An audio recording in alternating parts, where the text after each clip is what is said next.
Graça e paz, queridos. Boa tarde, amém? Estou ofegante porque eu entrei nesse exército. Aleluia. O Senhor é maravilhoso. E uma vez mais nós queremos render graças a Ele. A parte da manhã o Senhor preparou uma porção para as nossas vidas. E Ele já está distribuindo a outra parte da porção para nós. Como eu falei na parte da manhã, quando o Espírito Santo, o avivamento, ele chega. Não tem salto, não tem maquiagem, não tem nada, né? Então nós entramos na marcha.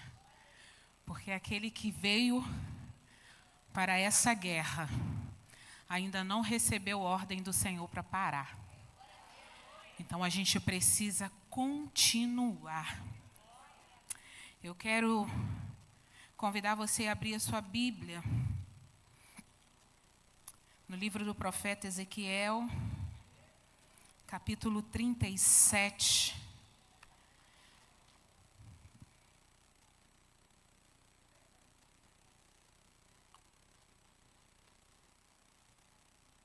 De repente, para você que chegou agora na parte da tarde e não me conhece, não sabe de onde eu venho, eu sou filha da cidade. Congrego aqui na Igreja IAB, Apostólica Betesda de São Cristóvão. Sou liderada pelo pastor Júlio César e pastor Ana Beatriz, que pela manhã estiveram aqui conosco, e me faço ainda acompanhada do meu esposo, da minha filha, Laura Radassa. O outro quis ficar em casa, né? Da minha tia, Dona Mocinha 2, para quem não conheceu essa história, é a tia Rosa, ela fica rindo, que a Dona Mocinha 1 é a minha mãe. A pastora Maria de Lourdes, que é do nosso campo. Também está conosco a diaconisa Juliene, minha intercessora, que está aqui, e o seu filho Daniel. E eu sou grata ao Senhor por essa rica oportunidade uma vez mais. Coloque-se sobre os seus pés. Eu quero estar adorando ao Senhor. Porque ainda que os ataques do inferno venham contra o povo de Deus, o Senhor sempre vai preparar um escape para os seus filhos no meio da tribulação, da luta, da guerra. O Senhor, Ele sempre vai trazer livramento. Se você quiser colocar sua Bíblia sobre o assento, não feche a Bíblia, mantenha ela aberta. E eu quero convidar você a dar a mão a quem está do teu lado. Se for necessário fechar o corredor, feche o corredor. Mas nós queremos adorar ao Senhor. Porque é Ele que acalma o vento, é Ele que acalma o mar, é Ele quem dá fim às guerras, porque Ele é. E não há quem faça escapar das mãos do Todo-Poderoso, porque Ele é, e não há outro além dEle. Eu quero convidar você a começar a clamar ao Senhor pelo escape que Ele está entregando à tua vida hoje. Pelo escape que o Senhor está entregando para quem ficou na tua casa hoje. Pelo escape que o Senhor está entregando para aqueles a quem você tem clamado. Aqueles a quem você tem clamado para que o Senhor avive a boa obra dEle no decorrer dos dias e dos anos na vida dessa pessoa. E eu tenho uma notícia do céu para você. A tua oração, ela está sendo ouvida. O teu choro, o anjo tem colhido as tuas lágrimas e apresentado diante do Senhor. Então não cesse de clamar por avivamento no meio da tua família. Porque o avivamento, ele começa dentro. E uma vez que é dentro, o Senhor vai começar primeiro a fazer dentro da sua casa e na vida dos teus. Então receba livramento da parte do Senhor. Oh, labrandaraia xere andaraia súbia.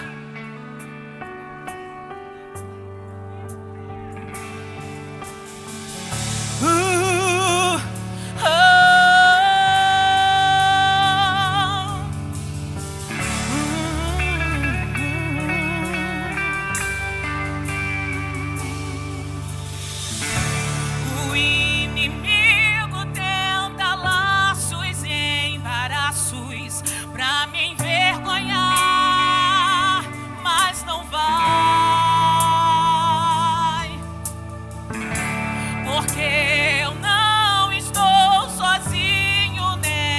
guerra está comigo, o braço forte do Senhor,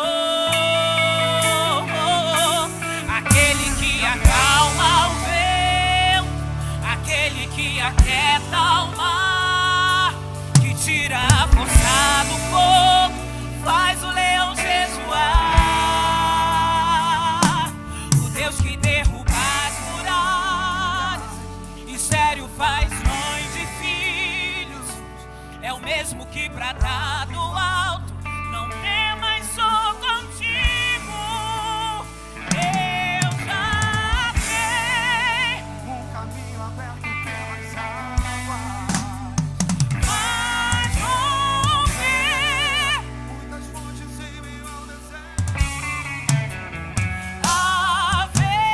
haverá nuvens que descem jantar de bênçãos. Ouça a voz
de Judá, Rei dos reis, reina para sempre.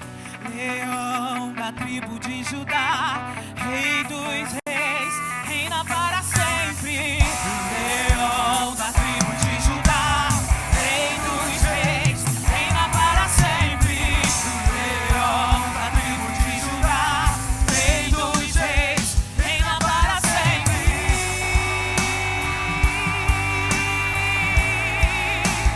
Reina para sempre.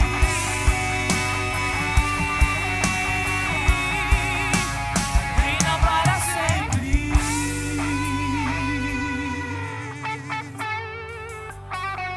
Deus já tem, faz romper Muitas fontes em meio ao deserto. haverá. Nuvens que trazem chuvas de bênçãos. Ouça a voz, Deus te dá escape e livramento.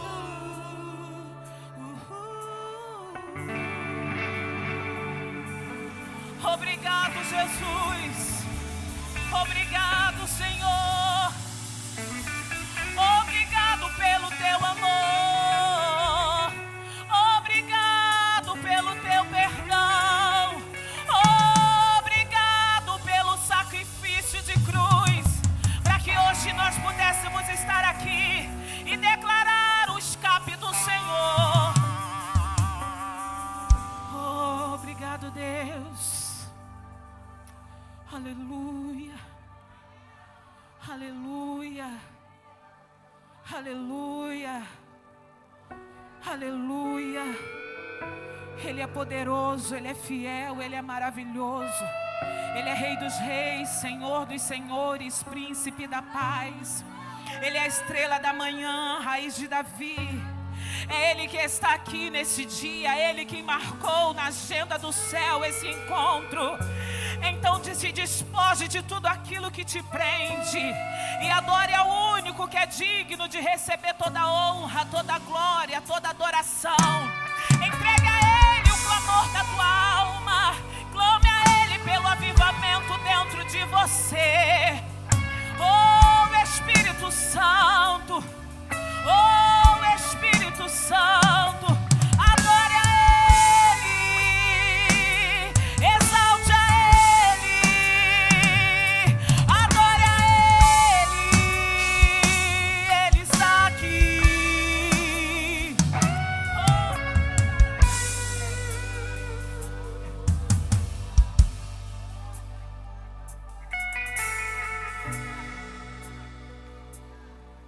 Aleluia.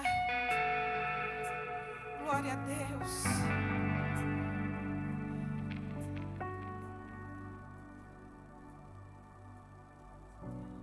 Ezequiel capítulo 37. Se você quiser ficar de pé, sinta-se à vontade. Se é costume da casa, fique à vontade. Se você quiser ficar sentado e é o costume da casa também, fique à vontade. A palavra do Senhor vai dizer assim: veio a mim a mão do Senhor, e o Senhor me levou em espírito, e me pôs no meio de um vale que estava cheio de ossos, e me fez andar ao redor deles. E eis que eram muito numerosos sobre a face do vale e estavam sequíssimos.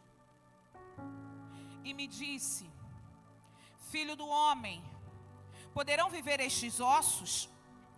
E eu disse: Senhor Jeová, tu sabes. Senhor Jeová, tu sabes. Podeis tomar seu assento.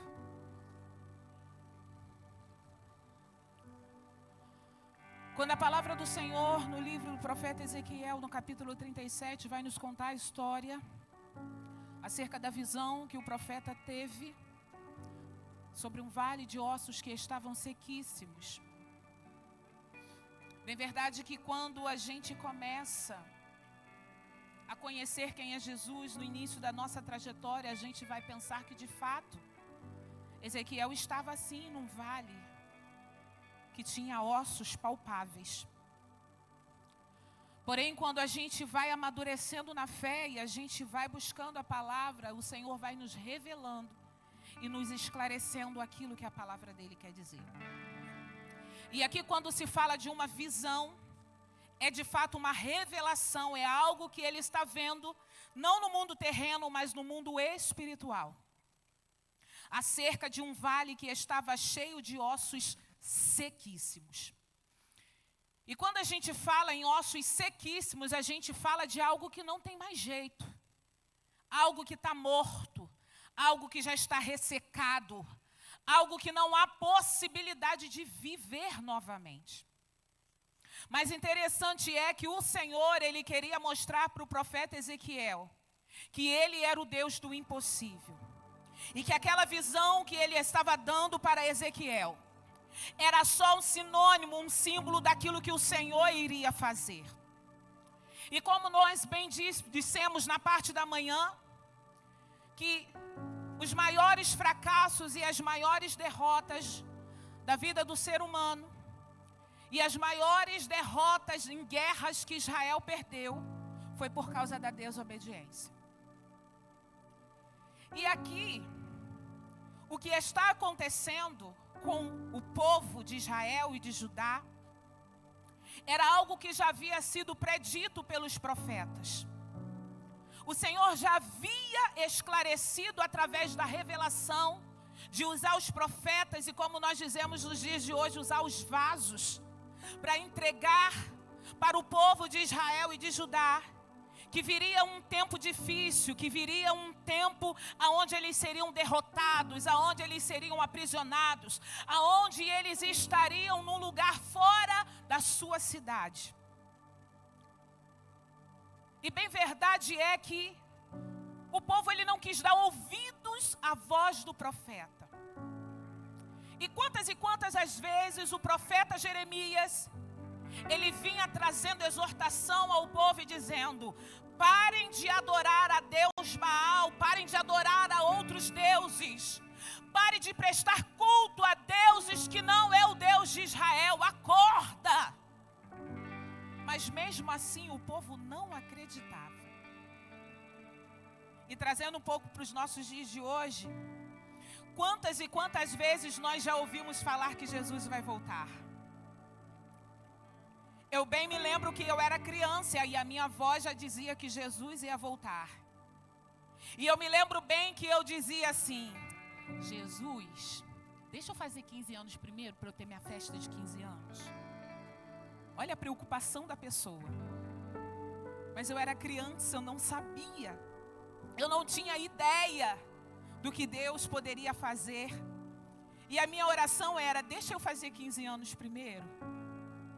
Irmãos, a metade, o dobro dos 15 anos chegou e Jesus ainda não voltou. E aí a gente fica a se perguntar, quando aquele momento de crise existencial bate em nós, quando a crise espiritual chega, muitas das vezes a gente vai fazer aquela seguinte pergunta: Senhor, tudo aquilo que o Senhor me prometeu, uma parte o Senhor já fez, outra parte ainda vai acontecer. Mas eu já estou cansado, eu já estou esgotado, e a gente começa a duvidar daquilo que o Senhor prometeu que um dia faria sobre nossa vida. Só que nessa tarde eu vim aqui dizer para você que tudo aquilo que o Senhor prometeu vai se cumprir sim. Queira o inferno ou não, vai se cumprir a promessa que foi dita. Porém o Senhor nos dá um alerta nessa tarde: obedeçam a voz que vem da minha parte, porque dias de trevas estão por vir, dias de calamidade já estão se apresentando a nós. E ai daquele que estiver fora da presença, longe dos átrios do Pai e longe da promessa que Ele nos fez. E o povo estava aqui. E a história vai dizer que existiu o rei, o reino de Israel, e esse reino foi destruído. E após alguns anos, o reino de Judá foi derrotado.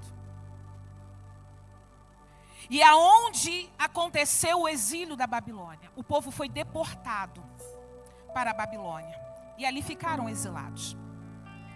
Só que o mais interessante é que nem todo o povo foi levado para a Babilônia. Porque quando a gente ouve falar do exílio da Babilônia, a gente tem a alusão de que o povo foi levado cativo somente para a Babilônia. Mas não. No período da destruição, uma parte ficou em Judá. E essa parte que ficou em Judá era uma parte do povo que era mais pobre, mais desfavorecido, os velhos. E ali ficaram os anciões, cuidando dos vinheiros e dos campos. A outra parte, que podiam, fugiram para o Egito. E quando eles fugiram para o Egito, os generais dos exércitos foram para lá. E muitos ficaram no Egito, escravos de Faraó. E a outra parte foi deportado para a Babilônia. Só que o que me chama a atenção aqui é que essa parte que é levada para a Babilônia não era um povo qualquer. Olha para quem está do teu lado e diz: não é um povo qualquer que o inimigo quer destruir. Repita para ele entender: não é um povo qualquer que o inimigo quer destruir. E a história vai dizer que o povo da elite foi levado para a Babilônia. Os príncipes, os reis, os sacerdotes e aqueles que habitavam nos palácios, também como o profeta Daniel e o profeta Ezequiel, eles foram levados para a Babilônia. Só que quando a gente fala em exílio, a gente vai pensar que eles estavam lá na Babilônia como escravos. Só que não. Eles estavam na Babilônia. Eles foram inseridos na cultura da Babilônia. Eles estudaram a cultura da Babilônia. Eles se aprimoraram, quase falei mistério. Eles se aprimoraram em tudo aquilo que o reinado da Babilônia tinha a oferecer para eles. E eles ficaram ali. O cenário parecia ser de destruição, porque todos foram espalhados. E os estudos vão dizer que existia uma cultura da Babilônia, do Deus da Babilônia, que quando eles invadiam uma terra e destruíam aquela terra, espalhando o povo, porque era uma cultura deles espalhar o povo, colocar uma parte do povo para um lado, a outra parte para o outro, porque ele queria desestabilizar a nação. Ele desarticulava as famílias, porque não podia nascer sequer a hipótese de levantar opressão contra eles. Então eles faziam o que? Eles espalhavam o povo. E a cultura era essa: espalhar o povo. E o que mais era doído é que quando eles conseguiam fazer isso, eles olhavam para a face do povo que tinha sido derrotado aparentemente e zombavam dizendo: o seu Deus é muito fraco. Por isso que nós estamos fazendo isso com vocês. Porque o nosso Deus, o Deus da Babilônia, ele é forte. Imagine o inimigo se apresentando diante do povo que agora está ali, desamparado. E recebeu uma palavra da qual eles vêm nascendo e crescendo, ouvindo dizer que o Deus de Israel era poderoso. E agora eles se encontram nessa situação. Só que o tempo de Deus, ele chega. O tempo de Deus, ele acontece. E Deus havia dito que tudo isso ia acontecer. E agora nós estamos num cenário de destruição, povo espalhado. Os portões de Jerusalém, os muros de Jerusalém foram queimados. O templo do Senhor foi destruído, os utensílios da casa de Deus foram levados para a Babilônia. A arca do Senhor agora neste cenário, ela desaparece. E o povo vai olhar a situação e vai começar a se lamentar e dizer: o nosso Deus nos abandonou. O nosso Deus não nos ama mais. O nosso Deus se esqueceu de nós e agora só nos resta lamentar e chorar. Imagine o cenário de destruição que está acontecendo. O povo foi destruído, foi espalhado, foram açoitados, levados cativos. O templo que simbolizava a presença de Deus, o lugar onde eles adoravam a Deus, agora eles olham para o templo e o templo não está mais lá, o templo está destruído. Ele olha para os portões de Jerusalém, para os muros de Jerusalém, que simbolizavam estar guardados, protegidos, e agora esses muros e esses portões foram queimados. E agora só resta a eles lamentar e chorar. E a palavra do Senhor no livro de Lamentações 1, 7 e 8 vai dizer assim: lembra-te, Jerusalém, nos dias da sua aflição e dos seus exilados, de todas as suas preciosas coisas que tivera desde os tempos antigos, quando caía o seu povo na mão dos adversários, e não havia quem o socorresse. E os adversários a viram e zombaram da sua ruína. Jerusalém gravemente pecou, e por isso fez humilhada, imunda. Todos que a honravam a desprezam, porque eles viam a sua nudez. Ela também suspira e se volta para trás. O lamento deles era de humilhação. O lamento deles era de destruição. O sentimento que eles tinham é que eles estavam sendo lançados fora como trapos imundos. E dura coisa é a gente ter o sentimento de que somos trapos imundos, imprestáveis, que não estamos mais servindo para nada, se estamos nos sentindo abandonados por Deus. Só que nessa tarde o Senhor, Ele veio aqui para nos dizer: ainda existe esperança para a árvore que foi cortada, ao cheiro das águas brotarão, ou seja, ainda há esperança. Existia um lamento de vergonha, de dor, mas no mesmo momento que eles estavam se lamentando pela dor, pela vergonha que eles estavam passando, neste mesmo tempo, no coração deles nascia uma esperança. Olha para quem está do teu lado, a esperança, ela precisa ser ativada pela tua voz profética. E no mesmo livro de Lamentações, no capítulo 3, verso 22 a 26, interessante é que por conta do que estava acontecendo no exílio, o livro de Lamentações, ele vem relatando todos os lamentos que aquele povo estava passando, porém também tinha grande alegria e gozo em saber que o Senhor ainda voltaria. E a palavra vai dizer, Lamentações 3, 22 a 26, a benignidade do Senhor jamais acaba, as suas misericórdias não têm fim, renovam-se a cada manhã. Grande é a tua fidelidade. A minha porção é o Senhor. Diz a minha alma, portanto, esperarei nele. Aleluia. Bom é o Senhor para com os que esperam por ele, para a alma que o busca. E vai terminar no 26 dizendo: bom é ter esperança e aguardar em silêncio a salvação do Senhor. E quando a gente fala de esperança, eu espero no Senhor. Nós temos a alusão de que a esperança, a qual a palavra vai dizer, é algo que vem a falar sobre a nossa vida secular. Eu espero no Senhor um casamento próspero. Eu espero no Senhor filhos abençoados. Eu espero no Senhor por uma promoção no meu trabalho. Eu espero por um crescimento ministerial. Eu espero por coisas.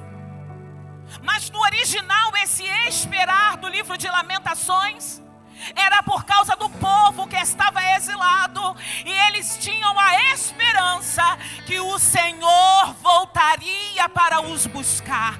A esperança deles não estava nas coisas. A esperança deles não estava em reconstruir o templo. A esperança deles não estava em reconstruir e retornar às suas casas. Mas a esperança deles estavam em esperar pelo Senhor, porque eles entendiam e sabiam: estamos em aflição, mas o Senhor é a minha porção. O Senhor é a minha porção, e quando Ele é a minha porção, Ele é simplesmente sobrenatural e suficiente na minha vida. A esperança era pelo retorno do Senhor. E o que me chama a atenção é que o cenário é de destruição. Porém, eles vão declarar em dizer que eles aguardavam em silêncio o retorno do Senhor. Olha para quem está do teu lado e diga: no meio da tribulação, você está falando fora do tempo, ou você está aguardando em silêncio? Repita: no meio da tribulação, você está falando fora do tempo, ou você está aguardando em silêncio? Oh, Espírito Santo.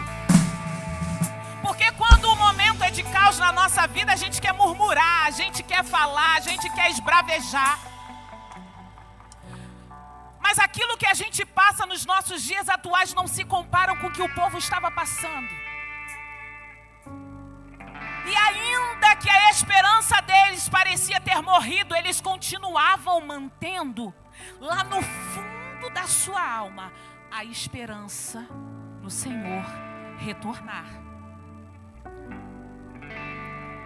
Porque a esperança aqui é algo que vai muito além de coisas. Essa esperança é a presença do Senhor. E a palavra do Senhor vai dizer que quando nós esperamos nele, nós somos renovados. Nós somos renovados. Desce uma porção sobre nós da unção que despedaça todo jugo e tira toda angústia, toda tristeza, toda depressão, toda síndrome. E nós começamos a desfrutar da bondade e misericórdia do Senhor, porque essa é de fato a esperança que precisamos ter. Que Ele se renova toda manhã em nossa vida. Deus, Ele havia anunciado a destruição, porém Ele também havia anunciado que Ele retornaria. E aí a pergunta que não quer calar é que: por qual motivo então que Deus permite tudo isso? Por que Deus então deixou de acontecer? Porque o exílio é permissão de Deus. E é permissão de Deus por causa da desobediência. Só que mesmo na desobediência, o Senhor dá uma promessa para eles: eu vou retornar. Eu vou vir buscar cada um de vocês. No tempo e na hora exata, eu, Senhor, me apresentarei a vocês. E livrarei e mudarei a sua sorte. E quando a pergunta que não nos quer calar é por que o Senhor permite, é porque Deus aqui, Ele queria dar um ensinamento ao povo de Israel e de Judá. Porque quando Ele falava através dos profetas: pare de adorar a outros deuses, eles mantinham-se adorando. É porque para eles era muito simples. Eles pecavam, adoravam outros deuses, e quando eles traziam a memória, eles entravam para dentro do templo que estava lá construído por mãos de homens e adoravam ao Deus de Israel, porque lá estava a presença de Deus. Agora no exílio, o templo de Jerusalém não estava, não havia como adorar a Deus em outro lugar, porque na concepção deles o templo onde tinha a presença de Deus não existia mais. Então Deus estava trazendo um ensinamento. E olha para quem está do teu lado e diga: Deus está nos trazendo todos os dias um ensinamento. E sabe por que isso? A palavra do Senhor em Hebreus 1, nos versos 2, 6 e 7 vai dizer: 12, 6 e 7. Pois o Senhor corrige ao que ama e açoita a todo o que recebe por filho. É para a disciplina que sofreis. Deus vos trata como filhos, pois qual é o filho a quem o pai ama que não é corrigido? O pai corrige o filho que ele ama. O pai corrige o filho que ele ama. E o avivamento é isso. É receber a correção do pai e continuar dizendo que ele é bom, que ele é maravilhoso, que ele é a nossa porção diária. Aleluia. A correção de Deus era para todos, para os filhos e para os pais. E aqui, dentro desse cenário, o profeta Jeremias, ele vai trazer uma palavra pesada à vida dos líderes. Porque tudo aquilo que estava acontecendo também com a vida do povo de Israel e de Judá era porque os líderes não estavam ensinando, não estavam cumprindo com a ordenança do Senhor. E a palavra do Senhor no livro de Jeremias, ele traz a profecia dizendo que também esta culpa era dos líderes, era dos pastores. E aí eu clamo e peço ao Senhor graça e digo para você, aperta o cinto só um pouquinho. Vai doer só um pouquinho, mas vai sarar. Vai doer só um pouquinho, mas vai trazer bom resultado. Porque o Senhor corrige o filho a quem Ele ama.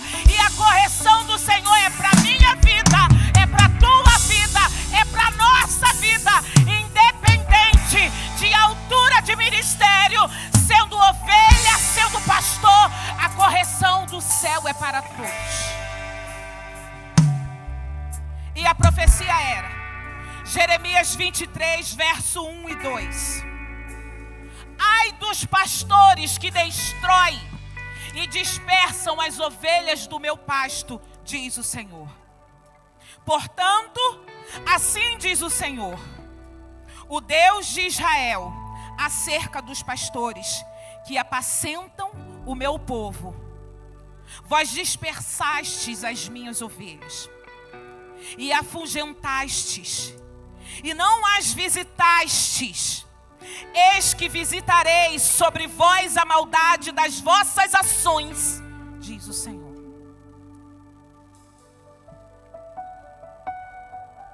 O que é ser pastor? É cuidar de ovelhas. O cajado não é para machucar a ovelha. O cajado é para trazer a ovelha para perto quando ela está se distanciando. O cajado é para mostrar a direção. O cajado é para amar, mas também é para exortar, para consolar e trazer a verdade, doe a quem doer. E infelizmente nos dias atuais estamos vivenciando um tempo difícil, aonde a verdade não está sendo mais pregada. E nessa tarde o Senhor, Ele nos exorta a dizer: abrem as vossas bocas, porque eu encherei, e vós serei minhas testemunhas. Vós serei aqueles que vão aplainar o caminho para o meu povo alcançar salvação eterna.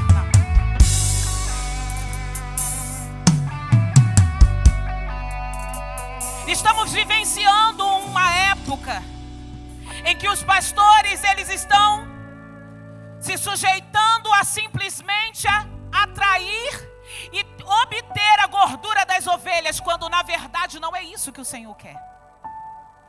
O Senhor quer que essas ovelhas sejam apacentadas, para que elas não venham sofrer na mão do inimigo, e para que o avivamento aconteça diariamente na vida de cada uma delas. Só que e quando o pastor, ele faz bem a sua função, mas é a ovelha que não quer obedecer à voz do pastor? Porque a correção é para todas. E a gente sabe que tem muita ovelha que é pirracenta, que é birrenta, que é malcriada, que é turrona.